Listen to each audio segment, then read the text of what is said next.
What's up, y'all? So I'm still out here in Connecticut, and I'm heading home to California tomorrow.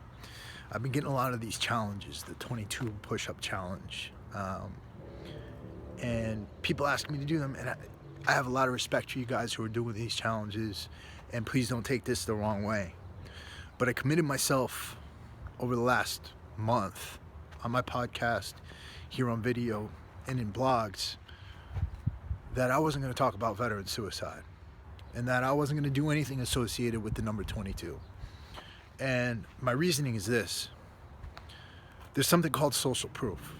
And basically the concept is that social proof means that human beings are more likely to do things that they see other human beings from their same social stratosphere doing. It's scientifically demonstrated that when we report things like suicide over the media, when we talk about things like suicide over the media, that makes people more likely to commit suicide. And so I'm not entirely convinced that a lot of these 22 campaigns are actually doing anything to help veterans. The other part of it is this: I don't want to show off how many push-ups I can do. I don't want to show off how physically fit I am. I want to show other people how to be physically fit, and I want to show other people, other veterans, other brothers, how to be more physically fit, how to be more successful, how to lead better lives, and how to be better people. And so one of my friends, one of my fellow Marine Corps veterans, and my production manager, Albert Carrasco, put out a challenge yesterday. And that challenge was what he calls a positive challenge. Basically, he's going to be spending the next period of time, he's going to do 22 days. I'm not going to associate a number with this. It could be 22, it could be 30, it could be 40, it could be 60, it could be the next year. I'm going to do a series of videos on veterans who are absolutely killing it, who are absolutely doing amazing things in the civilian world, and who have been successes. And the reason why is because of social proof again. Because the more we see veterans succeeding, the more we see veterans doing amazing things, the more we see veterans who are physically fit, who are mentally challenging themselves, who are building businesses, who are continuing to be leaders in the civilian world, the more we're going to be able to encourage other veterans to do the same thing. I'm done talking about the negativity. I'm done talking about PTS as a disorder.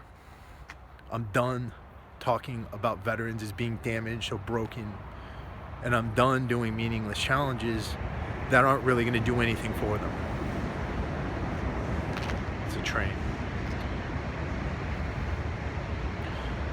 So over the next period of time, I'm going to be doing videos, like I said, on veterans who are doing awesome and amazing things. And I'm going to be encouraging you and everybody out there with a YouTube channel, anybody with a microphone or a megaphone to speak to our brothers and sisters, anybody who has a podcast, anybody who has a YouTube channel, anybody who has an Instagram account, anybody who has a Twitter account, or anybody who wants to do it, to do the same thing.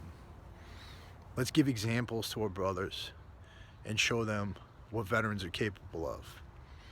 And the first set of veterans I'm going to be talking about, and the lesson that I've learned from them, is Jocko Willink and Leif Babin and their book Extreme Ownership.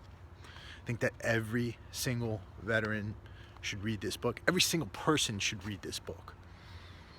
Basically, it is a book that they put out based off of things they learned from running their company, Echelon Front. These are both Navy SEAL officers who, Jocko was the commander of SEAL Team 3 Task Unit Bruiser. Leif was one of his platoon commanders. And these guys served in the Battle of Ramadi, and they apply their lessons that they learned in Ramadi to business and to leadership and to things that people face in the civilian world. And one of the biggest lessons that I got from this book is that discipline equals freedom. We think of discipline as something that we do just to be hardcore, just to be a little bit harder than the average human being. But the fact is that discipline actually frees us.